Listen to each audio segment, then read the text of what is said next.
오늘 주일 하나님께서 우리에게 주시는 말씀은 레위기서 12장 1절로 3절까지의 말씀입니다.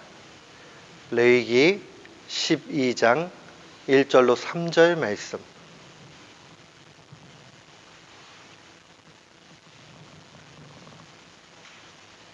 우리 같은 마음으로 1절부터 3절 말씀 함께 봉독토록 합니다. 여호와께서 모세에게 일러 가라사대 이스라엘 자손에게 고하여 이르라.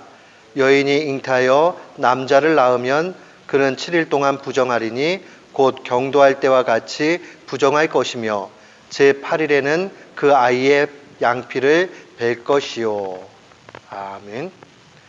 저는 오늘 본문 말씀을 통해서 인생은 죄와의 전투이다 라는 제목으로 주의 말씀을 선포하도록 하겠습니다. 우리가 연초가 되면 다 신앙적으로 한번 마음에 다짐을 하죠. 올 1년만큼은 성경을 읽도록 꼭 해야 되겠다. 1년 동안에 한 번 이상 통독하는 것을 목표로 세웁니다. 근데 이 성경을 쭉 읽다 보면 이 성경 읽기의 통곡의 벽에 그렇게 오게 되죠. 바로 레위기서입니다. 사람들이 이 레위기를 읽으면서 도대체 이거를 왜 내가 읽어야 될까? 또 이것이 오늘날 나한테 어떤 의미가 있을까? 막상 신앙생활 오래 하신 분들도 만나서 레위기서 물어보면 내용도 많이 기억 못 하시지만 일독하는 데에 꼭 읽어야 되니까 어쨌든 빨리 읽어내려고 그렇게 힘쓰는 것을 보게 됩니다. 그런데 이 레위기서를 좀 더 깊이 묵상하며 읽게 되면 이 레위기서 안에는 엄청난 유익이 있다는 사실을 보게 됩니다. 최소한 두 가지의 유익을 볼 수 있는데 첫 번째는 이 영적 유익입니다. 이 영적인 유익은 구원이 어떻게 신자에게 적용되는지를 이 레위기서만큼 정확하게 또 이렇게 알려주는 내용들이 없습니다. 그래서 그런 영적인 유익이 있고요. 동시에 두 번째로 우리가 볼 수 있는 것은 레위기서는 일상의 삶에서 행복이 어떻게 주어지는지를 보여줍니다. 다른 말로 얘기하면 행복 지침서가 바로 레위기서입니다. 성경은요, 한결같이 인간이 불행한 이유를 한 가지 원인에서 얘기해요.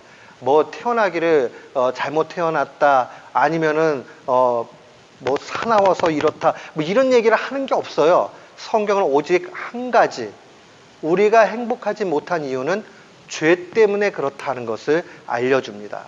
그렇기 때문에 레위기서를 보면 이 죄가 얼마나 치명적인지, 그래서 이 죄를 어떻게 벗어나야 되는지에 관해서 잘 증거를 합니다. 그런 의미에서 보면 오늘 우리 모두가 정말 행복하기 원하고 기쁘기 원하고 삶의 열매가 있기를 원하고 새롭게 살기를 원한다면 레위기서를 마땅히 묵상하고 이 말씀대로 살아가야 됩니다. 사랑하는 성도 여러분, 오늘 이 말씀을 통해서 창세기 12장 이 말씀을 통해서 특별히 어떻게 하면 우리가 행복한 인생을 살 수 있겠는가 하는 것을 살펴보기를 주의 이름으로 축원합니다. 레위기서는 이미 말씀드린 대로 이 행복 지침서예요. 그런데 이 관점에서 12장을 읽으면 이 만나는 점이 별로 없는 것 같이 느껴집니다. 왜냐하면 12장의 내용들은 한마디로 출산으로 인한 부정함에 대해서 기록하고 있기 때문에 그래요. 출산한 여인이 어떻게 하면 깨끗해질 수 있느냐 하는 그 규례가 12장 1절부터 8절까지의 기록이 되어져 있습니다. 이 내용을 요약하면 이런 거예요. 여인의 아이를 임신해서 낳으면 부정하다라고 증거를 합니다. 근데 그 다음에 읽으면 더 난해하게 짝이 없는 내용이 나타납니다. 그 내용이 무엇이냐 하면 남자애를 낳으면 7일 동안 부정하고 33일 동안 정결 기간을 통해서 전체 40일 동안의 시간이 필요한 게 기록이 돼요. 근데 그 다음에 여자아이를 낳으면 딱 2배입니다. 2주 동안 부정하고 66일이 지나야지 그 다음에 정결 기간이 끝나게 됩니다. 이런 내용들을 보게 되면 표면적으로 잘 모르는 사람들은 그러면 여자 죄가 더 커가지고 이 시간이 이렇게 길게 되는가. 실제 어떤 학자들 가운데서 그렇게 해석하시는 분들도 있습니다. 그러나 성경 어느 곳에도 남자들보다 여자 죄가 더 크고 여자들은 부정하다 이렇게 얘기하는 경우가 전혀 없습니다. 우리는 이 말씀 속에 하나님이 숨겨두고 있는 비밀을 좀 잘 살펴봐야 됩니다. 여기서 이 부정하다라고 쓰여진 히브리 말이 어떤 것을 이야기하는지 먼저 좀 볼 필요가 있습니다. 이 부정하다라고 사용한 이 말은요, 그냥 깨끗하지 않다 이런 정도의 차원의 뜻이 아닙니다. 깨끗하지 않다라고 표현하는 데는 하나님이 교훈적인 또 실제적인 강조점이 있는 거예요. 성경 어느 곳에도요, 아이를 갖게 되거나 아이를 낳는 것을 부정한 거로 얘기한 적은 없어요. 그러니까 그게 죄라고 얘기한 적이 없어요. 그럼에도 불구하고 레위기서는 부정함이라는 표현을 사용을 합니다. 그렇기 때문에 이 부정함은 우리가 그냥 알고 있는 깨끗하다, 더럽다 하는 이 개념하고 조금 더 다른 차원이 있다는 것을 볼 수 있어야 됩니다. 그러면 여인들이 아예 안 갖는 것이 더 정결한 게 돼버리잖아요. 근데 말씀은 그런 뜻에서 이야기하지 않습니다. 오히려 하나님의 말씀은 자녀를 출산하는 것이 복되다라고 증거합니다. 그럼에도 불구하고 오늘 왜 이렇게 부정하다 이렇게 표현을 하고 있는가? 그것은 바로 자녀 출산 자체가 부정한 것이 아니라 거기에는 하나님의 특별한 사랑이 들어있다라는 것을 볼 수 있습니다. 첫 번째는 어떠한 사랑의 모습이 모습이 들어가 있는 거냐면 회복의 시간이 필요하다는 겁니다. 왜 아이를 출산하고 나면 우리도 산후조리라는 걸 하잖아요.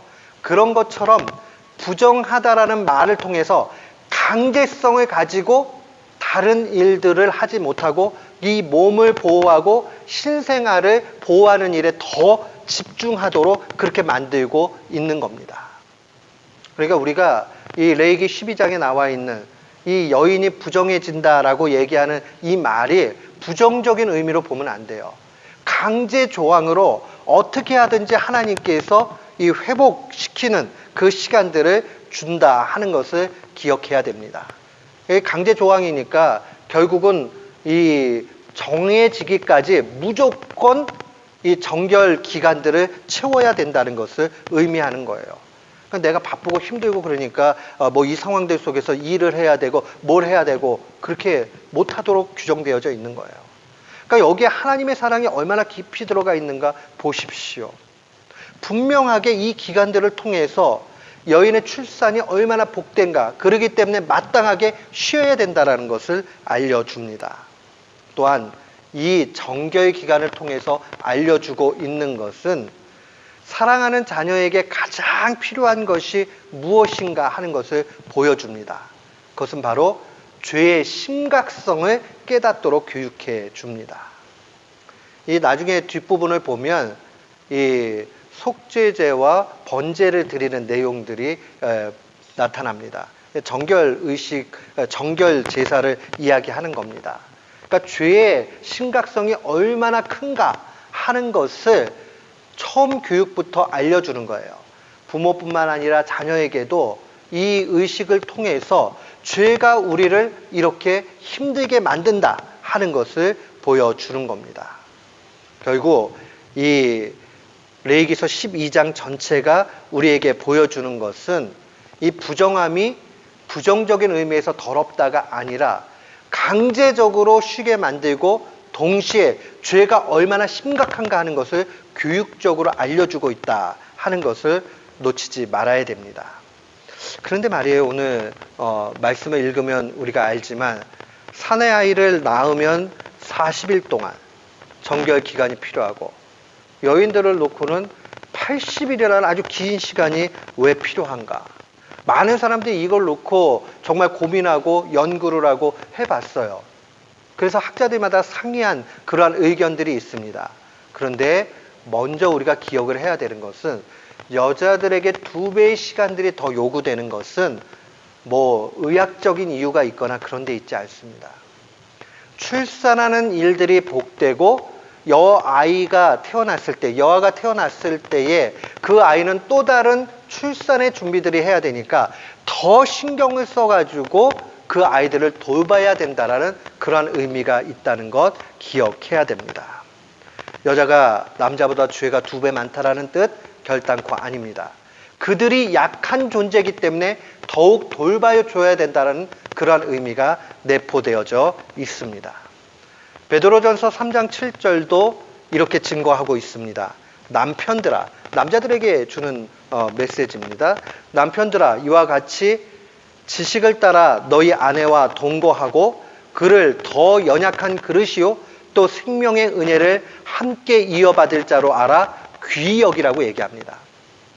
이게 예수님 당시 바울이 주의 말씀을 증거하는 시절, 그러니까 1세기에 베드로 사도가 증거하고 있는 이 배경은요, 여자들을 카운트하지 않았던 시절입니다. 여자들을 귀히 여기지 않았던 시절입니다. 그런데 구약의 메시지를 중심으로 또 신약의 사도들도 여전히 이야기하고 있는 것은 아내를 귀히 여기라고 얘기합니다. 여자들은 연약한 그릇이다라고 이야기합니다. 그런 의미에서 보면 얼마나 이 파격적인 말씀인가 하는 것을 보게 됩니다. 이게 하루아침에 나온 게 아니에요. 바로 구약 레위기의 정신 자체도 이 여자들은 연약한 존재이기 때문에 더 신경을 써가지고 돌봐줄 것을 이야기하는 겁니다. 그렇잖아요. 우리 일상에 보면 무거운 것들도 남자들이 훨씬 더 힘이 세기 때문에 잘 들 수 있고 구조적으로 태어나기를 그렇게 태어났잖아요. 그러면 마땅히 여자들은 상대적으로 약한 존재들입니다. 그러니까 돌봐주는 것이 맞죠. 그런 의미에서 80일의 긴 시간들이 정결 기간으로 주어졌다 하는 것을 놓치지 말아야 됩니다. 출산과 회복의 그 기간들을 보면 우리는 말씀 가운데서 2절과 3절 말씀을 보면 남자아이 경우를 좀 볼 수가 있는데 7일 동안 부정하다 이렇게 되어 있지요. 그리고 8일째 되는 날은 할례를 행합니다. 할례라는 것은 어린 아이의 그 생식기의 포피를 잘라내는 의식을 하는 거죠. 언약을 체결하는 의식과 동일합니다. 그리고 나머지 33일 동안의 이 정결 의식을 통해서 40일이 완성이 됩니다. 근데 어떤 이들은 이 태어났을 하루를 쳐서 41일로 계산하기도 합니다. 무엇이 되었던 중요하지 않습니다. 태어난 날은 카운트하지 않고는 그 다음에 40일이고 태어난 날을 카운트하면 41일이 됩니다. 그러면 완전히 정결 기간이 끝나게 됩니다. 여자아이들은요. 2배라고 그랬죠. 14일 동안은 부정한 기간입니다. 더 신경을 써가지고 구별되는 시간을 갖습니다. 그리고 66일 동안 돌보는 정결의 기간들을 갖습니다. 이걸 통해서 우리가 또한 기억을 해야 되는 것은 바로 이 회복되는 시간들을 통해서 인간이 이미 부모님의 배로부터 나올 때에 죄의 출생자라는 사실을 놓치지 말아야 됩니다. 우리는 여전히 죄인이라는 사실을 분명히 그 기간 동안에 기억을 해야 됩니다. 그리고 어떻게 하면 우리가 정결하게 나아갈 수 있을까 하는 것을 봐야 됩니다. 그리고 나서 오늘 12장의 6절부터 8절의 말씀을 보면 인생을 오직 행복하게 만드는 것은 예수 그리스도의 보혈밖에 없다라는 것을 볼 수 있습니다. 거기 보면은 이제 우리가 8절 말씀 하반절에 보면요. 하나는 번제로 하나는 속죄물로 삼는다 하는 말씀이 나타납니다. 이 번제와 속죄제를 드리게 되고 그러면 정결하게 되는 것을 선포되어져 있습니다. 그러니까 이 말씀이 무엇이냐면 결국 이 정결 기간의 중심이 되는 것은 이 속죄 제사들을 통해서 또 번제사를 통해서 하나님 앞에 온전히 깨끗해질 수 있는 것을 알려줍니다.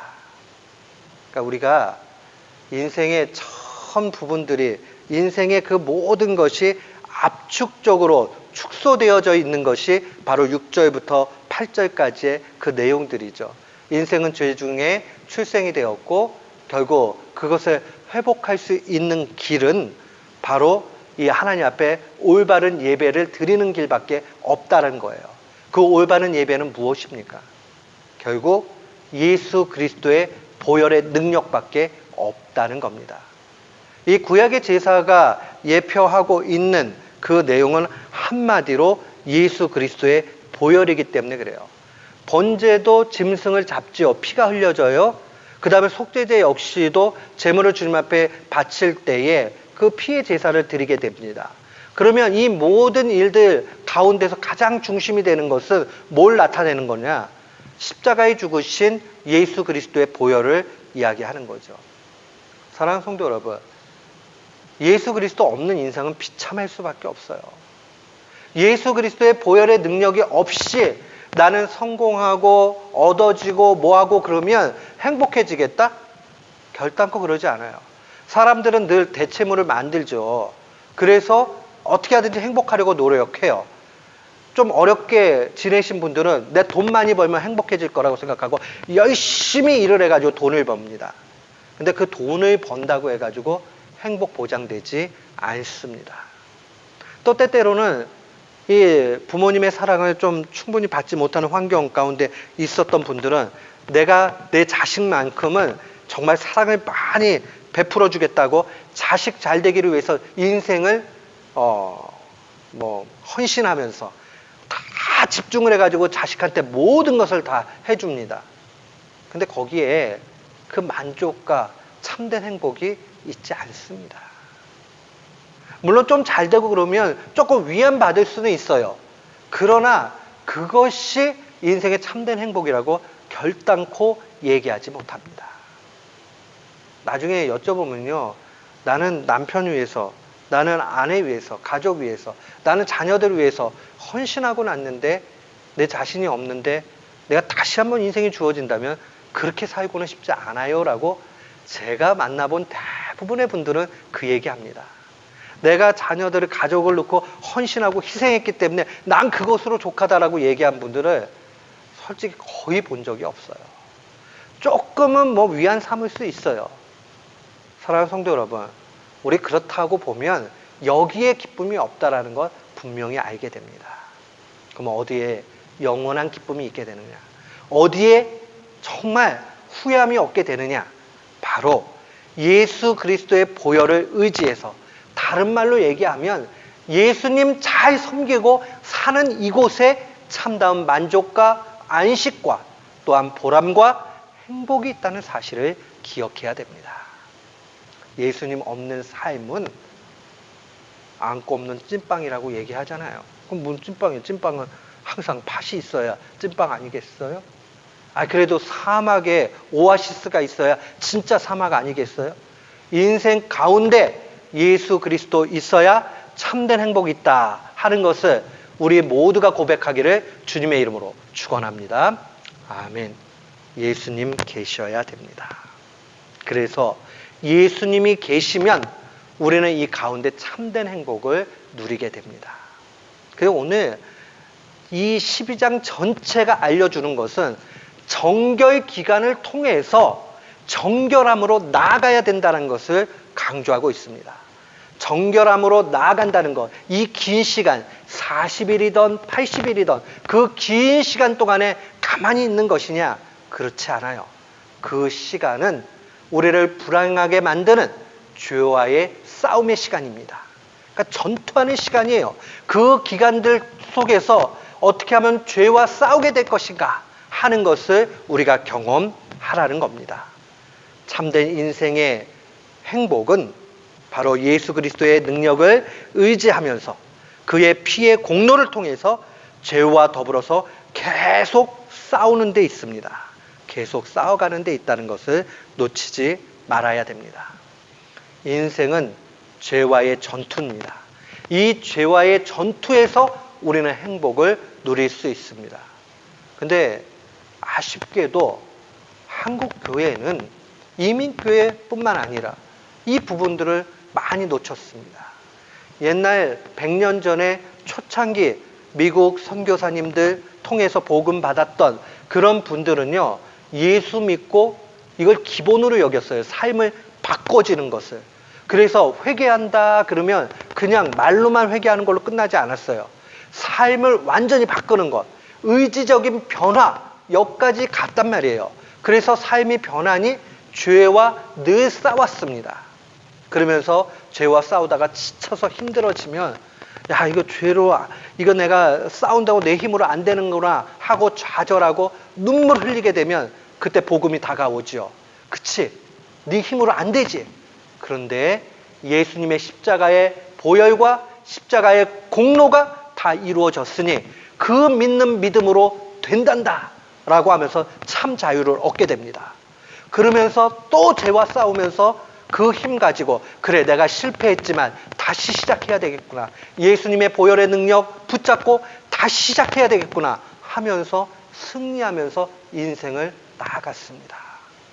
그래, 여기에 전제적으로 돼 있는 게 뭐냐면 죄와의 전투가 있었어요. 근데 오늘날 이것이 변질이 되니까 믿음으로 구원받는다 하니까 믿음을 어떻게 생각하냐 하면 그저 머릿속으로 그치, 난 예수님 믿어, 예수님이 구원자야, 이렇게만 해버리고 삶의 변화는 하나도 없는 거예요. 그러니까 너무 죄에 대해서 낙관적으로만 가지고 있는 거예요. 소박하지요. 그 죄의 치명상에 대해서 생각 안 하고 아, 그래, 주님이 다 그렇게 하셨으니까 됐지 뭐. 대충 넘겨버리는 겁니다. 우리 조상들, 믿음의 1세대들은 죄와 싸우면서 복음의 자유함을 누렸어요. 근데 우리는 죄와 싸우지는 않고 그냥 아주 값싸게 복음의 은혜만 받으려고 그렇게 갑니다. 여기에 큰 문제가 있어요. 그렇게 되면 그게 복음의 능력으로 내 삶에 나타나지 않습니다. 반드시 죄와 싸워야 됩니다. 정결 기간에 40일, 80일이 필요하듯이 우리가 그 시간 동안에 정말 죄와 처절히 싸우면서 이 죄악의 심각성을 깨달아야 됩니다. 제가 정말 오늘 설교하고 싶은 것은 이 부분입니다. 우리가 죄와 그 40일, 80일 정말 쌓아가는 것, 인생의 전 생애를 죄악과 쌓아나가는 것, 여기에 우리의 행복이 달려있다 하는 것을 기억해야 됩니다. 죄와 싸우다 보면 실패하게 돼요. 반드시 지게 돼 있습니다. 하루 이틀 하다가 3일째에 넘어지게 돼 있어요. 또 좀 지나고 나면 일주일은 참았는데 그 다음에 또 넘어져요. 어떨 때는 내가 다 극복한 것 같았는데 나도 모르게 또 죄악길로 달려가고 있는 내 자신을 발견하게 돼요. 그러면 사탄이 공격하죠. 거봐, 안 되잖아. 안 되잖아. 그때에 그리스도를 바라보면서 그래, 나는 안 돼. 그러나 주님이 이루셨으니 주님의 공로를 의지하고 십자가의 보혈을 의지하고 내가 다시 시작해야 되겠다 하는 믿음 가운데 끝까지 또 싸워가는 것, 이게 신자의 영광이요, 신자의 아름다움이요, 참다운 성경적 행복이라는 사실을 기억해야 됩니다. 우리가 좌절할 수밖에 없지만 그리스도 때문에 다시 시작할 수 있는 것, 그게 바로 참다운 행복의 길입니다. 사랑하는 성도 여러분, 우리 어떻게 하면 우리의 행복 앗아가는 이 죄와 싸워 나아갈 수 있겠습니까? 두 가지 길을 꼭 기억을 해야 돼요.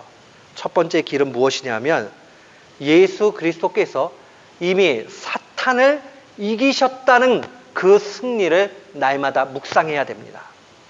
예수님의 승리가 곧 나의 승리라는 이 단순한 진리를 확신하고 가야 됩니다. 예수님의 이기심은 그냥 그걸로 끝나버린 거 아니에요. 그것이 우리에게 반드시 효력을 줍니다. 그래서 우리로 하여금 사탄의 그 죄악을, 유혹을 이길 수 있도록 힘을 줍니다. 우리 보통 전쟁하게 되면 적군의 그 장군의 목을 베우면 전쟁은 끝나게 돼 있어요. 사탄과의 싸움에서 우리 대장 되신 예수 그리스도께서 사탄의 목을 베셨으니 우리 이긴 겁니다. 그것이 우리에게 적용되기 위해서 우리가 피 흘리기까지 쌓아가는 과정은 필요하지만 궁극적으로 그 싸움은 이미 승리한 싸움입니다. 그거 바라보고 가야 된다는 겁니다. 사랑하는 성도 여러분, 하나님은 우리가 하지 못할 것을 요구하지 않습니다. 못하는 줄 알고 할 수 있는 힘까지 주십니다. 여러분, 이거 굉장히 큰 차이예요. 아니, 나는 안 돼, 뭐. 그 사람은 그냥 안 되는 걸로 끝나버려요. 아유, 나는 안 되지만은 그래도 주님이 명령하셨으니 주님이 이게 힘까지 주실 거야 하면 그 사람은 믿음 가운데 승리를 이미 맛보고 가는 겁니다. 넘어져도 다시 일어나서 가게 됩니다. 그러면 맨 마지막에 주님이 그래, 너 이겼다 라고 하면서 승리의 면류관 주시는 겁니다. 실패하고 넘어지는 걸 두려워하지 마십시오. 우리 주님이 이기셨으니 그 이기심을 바라보면서 다시 시작하는 겁니다. 인생의 모든 문제가 그래요. 죄악과의 싸움도 그렇고 우리를 좌절시키는 수많은 문제들도 마찬가지입니다. 어떤 분들은 포기하지요. 이거는 하나님이라도 힘들 거야. 이거는 안 되는 일일 거야. 어제도 안 됐고 오늘도 안 됐으니 내일도 안 될 거야, 이렇게 생각을 해요. 사랑하는 성도 여러분, 하나님의 능력은 어제나 오늘이나 안 된다 할지라도 하나님의 때가 내일이면 내일은 됩니다. 꼭 아셔야 돼요. 아니, 어제 안 되고 오늘 안 됐다고 해가지고 내일도 안 된다? 이 세상 사람들이 확률을 가지고 살아가는 방식이에요. 믿음을 가지고 살아가는 사람들은 어제도 안 됐고 오늘도 안 됐고 지금도 안 됐고 지금 바로 1초 전이 안 됐다 할지라도 그래도 때가 되면 된다라는 확신 가운데 가게 됩니다. 예수 그리스도의 십자가의 승리를 묵상하는 사람에게 이 모습이 나타납니다. 분명히 기억하셔야 돼요. 데살로니가전서 5장 22절로 23절은 이렇게 증거해요. 악은 어떤 모양이라도 버리라. 이게 얼마나 무서운 말씀인지 아십니까? 주님이 종의 입을 통해서 악은 어떤 모양이라도 버려라. 그 얘기는 죄 짓지 말라는 얘기예요. 우리가 죄 안 짓고 어떻게 삽니까? 우리의 삶 자체는 죄의 연속이에요. 그런데 어떤 죄의 모양도 갖지 말라라고 이야기합니다. 그러면서 23절에 이렇게 증거합니다. 평강의 하나님이 친히 너희를 온전히 거룩하게 하시고 또 너희의 온 영과 혼과 몸이 우리 주 예수 그리스도께서 강림하실 때 흠없게 보존되기를 원하신다. 얼마나 은혜의 말씀이에요. 예수님이 심판주로 다시 이 땅 가운데 강림하실 텐데 그때까지 우리를 흠없게, 흠이 없다라는 것은 이 얼룩 하나 없다라는 얘기예요. 얼룩 하나 없다라는 것은 완전하다는 거예요. 그 완전함으로 우리를 이끌어 가신다라고 증거합니다. 무엇이 이렇게 이끌어 갑니까? 평강의 하나님이 친히 너희를 온전히 거룩하게 하신다는 겁니다. 주님의 능력 가운데 된다는 얘기예요. 그러니까 악과 싸우다가 넘어져도 마지막 날에는 반드시 깨끗해진다 하는 거 확신 가지고 넘어져도 다시 일어나서 또 싸우는 거예요. 아니, 어제 실패했다고 오늘 실패합니까? 오늘은 또 이길 수 있는 거예요. 내일 넘어진다 할지라도 그렇게 인생길을 달려가다가 마지막 때에 하나님의 완전한 승리로 합니다. 주님의 승리, 우리의 승리요. 주님의 능력, 우리의 능력인 줄을 확신합니다. 아멘. 사탄은 자꾸 우리 좌절시킵니다. 너 돈 없잖아. 너 건강 없잖아. 너 행복하지 않잖아. 사탄은 자꾸 우리를 이렇게 공격해요. 그때마다 주님 승리하셨으니 그래, 나 오늘 돈 없다. 그러나 내일도 없는 것은 아니다. 라고 주 안에서 자꾸 믿음을 가지고 주 안에서 자꾸 소망을 가지고 나아가야 됩니다. 그러면 악의 문제도 언젠가는 반드시 다 주의 능력 가운데서 해결이 됩니다. 또한 두 번째로 우리가 기억을 해야 되는 것은 이 주님의 승리를 바라보면서 확신하면서 더불어서 믿음을 가지고 실제로 싸워야 됩니다. 그 전쟁에 참여한 사람하고 참여하지 않은 사람은 완전히 다릅니다. 그냥 그렇지 하고 한 사람하고 그 장소에 가보고 거기에서 정말 있어 본 사람은 완전히 다른 길이 되게 돼 있습니다. 나의 가장 연약한 죄악의 문제를 하나님 앞에 내어놓고 구체적으로 나를 고쳐주시기를 간구해야 됩니다. 그리고 이 죄가 나를 불행하게 만든다 하는 것을 뼈저리게 느끼면서 주 앞에 나아가야 됩니다. 우리가 언제나 하나님 앞에 간구할 때에 자신의 죄악을 많이 드러내놓고 간구하면서 나아가야 됩니다. 그래서 하나님의 사람들은 한결같이 기도는 죄를 발견하는 현미경이다 이런 얘기 했어요. 기도 열심히 하고 성령 충만하면 자꾸 자기 죄악을 크게 발견하게 됩니다. 그 크게 발견하게 되면 찔림이 오게 됩니다. 이 찔림이 오게 되면 결국 이 죄의 심각성을 깨닫게 되고 그 죄에서 떠나야 되겠구나 하는 그 마음까지 나아가게 됩니다. 그래서 하나님의 사람들은 언제나 기도할 때에 이렇게 기도했어요. 내 탓이오, 내 탓이오. 물론 중세교회가 내 탓이오, 내 탓이오 말만 하고 고해성사하고 그걸로 끝나버리니까 큰 문제가 됐어요. 중세교회는 그 타락한 부분이 있습니다. 그런데 원래대로 하면 내 탓이오, 내 탓이오 자신을 살펴보면서 자신의 죄의 비참함을 알면서 죄와 실제적으로 싸우면서 마지막에 의지 부분까지 가야 돼요. 나 죄 지으면 안 되겠다. 죄에서 떠나야 되겠다. 이 부분까지 가야 됩니다. 언제나 내 탓이오, 내 탓이오 하는 메아 꿀빠, 메아 꿀빠, 내 죄다, 내 죄다 이런 얘기예요. 메아 꿀빠, 메아 꿀빠 라고 그들이 이야기하면서 메아 막시마 꿀빠 이런 말을 썼어요. 막시마라는 것은 맥시멈, 크다는 얘기죠. 그러니까 나의 큰 죄로소이다 하면서 주님 앞에 마음을 두들기면서 그렇게 회개에 기도하면서 갔다고요. 우리에게 이 모습이 필요해요. 중세교회는 외형은 이것까지 잘했어요. 그래서 고해성사하는 것까지 갔어요. 근데 문제는 의지적으로 죄에서 떠나는 것에 실패하고 말았습니다. 자기네들은 고해성사하면 끝난다라고 생각한 거예요. 그러고 나니까 이 사제가 뭐 하시오? 딱 보석이라고 얘기하는데 벌을 하나 이렇게 줘요. 자기가 그냥 있으면서 금식 3일 그러면 뭐 금식 3일 하고 나면 그냥 자기가 그 십자가 지고 편해진 거예요. 그게 아니라 그 차원을 넘어서서 이 죄에서 떠나기 위해서 주님 앞에 간절히 바라면서 애쓰고 힘쓰고 의지적으로 그 죄에서 떠나가야 됩니다. 그 죄에서 떠나지 않으면 가짜 성도가 되고 말아요. 오늘날 한국 교회가 이 부분에 실패한 거예요. 그러니까 목회자들도 마찬가지고 성도들도 마찬가지고 교회 지도자들도 마찬가지고 죄의 심각성을 죄로 여기지 않아요. 뭐 인간 다 그렇지 뭐라고 하면서 그냥 넘어가는 거예요. 그러니까 너도 나도 다 죄 짓고 그냥 말라비틀어진 영혼으로 살게 되는 겁니다. 우리 보도로 잘 알지만 지금 시카고 트리뷴도 그렇고 많은 유수의 그 신문지상에서 윌로우크릭 철치에 굉장히 집중해서 지금 보도하고 있어요. 그러면서 최근에 어느 신학교의 아주 저명한 교수님은 이런 경고의 메시지를 했어요. 큰 교회, 복음주의 안에 있는, 그러니까 복음주의라는 말은 건전한 교회들을 얘기하잖아요.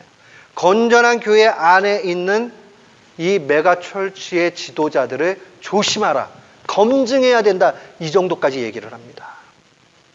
그분이 공격적인 발언을 하는 분이 아니에요. 그런데 영적인 눈으로 볼 때에 이렇게 타락할 수밖에 없는 시절까지 왔다라고 그렇게 경고합니다. 누구 비난하자는 얘기가 아니에요. 죄의 심각성, 죄와의 싸워나가는 일, 이 일들이 우리 가운데 너무나 필요합니다. 예수님도 이 땅 가운데 오셨을 때에 복음 첫 번째로 이야기할 때 회개하라, 천국 가까이 왔다 라고 말씀하셨습니다. 이 회개하라는 말은 단순히 감정적인 변화가 아니라 단호한 의지적 변화를 의미합니다. 그러니까 우리가 의지적으로 죄에서 떠나려고 해야지 그냥 감성적으로 나 알고 있어, 주님이 뭐 그냥 용서하시겠지, 그렇게 가면 안 된다는 거예요. 정말 뼈저리게 나는 화를 잘 내는 사람이야, 나는 돈을 보면은 유혹이 많아, 나는 이성을 보면 마음이 흔들려, 자꾸 이런 죄악들이 있으면 그 부분 약한 걸 놓고 어떻게 하든지 거기서 떠나나가려고 애쓰고 힘쓰고 정말 울부짖고 그 모습이 필요하다는 거예요. 감정의 변화가 아니라 감정 변화 넘어서서 의지적 변화까지 나타나야 됩니다. 저는 우리 교회 교우들이 또 이 말씀을 듣는 모든 분들이 의지적 변화까지 가는 것이 참된 회개라 하는 것을 깨닫는 귀한 교우들 되시기를 축원합니다. 아멘. 에스겔서 18장 30절이 이렇게 진 거예요. 주 여호와의 말씀이니라. 에스겔이 기록할 때 주님의 말씀 그대로 기록합니다. 주 여호와의 말씀이니라. 이스라엘 족속아, 내가 너희 각 사람이 행한 대로 심판할지라. 너희는 돌이켜 회개하고 모든 죄에서 떠날지어다. 그런즉 그것이 너희에게 죄악의 걸림돌이 되지 아니하리라. 그러니까 얼마나 에스겔이 이 애달른 마음으로 주님의 말씀을 전하는가. 주님의 그 살아계신 말씀이 뭐냐 하면 죄악에서 떠나라 하는 겁니다. 왜 죄악에서 떠나라 합니까? 죄악이 우리를 불행하게 만들기 때문에 그래요. 그러니까 주님의 마음은 나는 너희들이 행복하면 좋겠다. 그러니 행복하기 위해서는 죄악에서 떠나라 하고 지금 명령해 주시는 겁니다. 인생은 죄악과의 전투예요. 오늘 우리가 예배당 떠날 때에 다시 마음을 새롭게 합시다. 그리고 조금씩 더 그리스도의 성품을 담고 착한 사람이 됩시다. 그러니까 한 주간을 더 집중을 해가지고요. 우리가 죄악에서 이 싸우면서 가는 훈련을 좀 했으면 좋겠어요. 내 연약한 부분이 무엇인가. 그거 보고 정말 전투에 임하는 그러한 군사의 자세를 가지고 한 주간을 싸워 이겨나가면서 주님의 능력을 크게 경험하는 우리 모든 성도들 되시기를 주님의 이름으로 축원합니다. 아멘.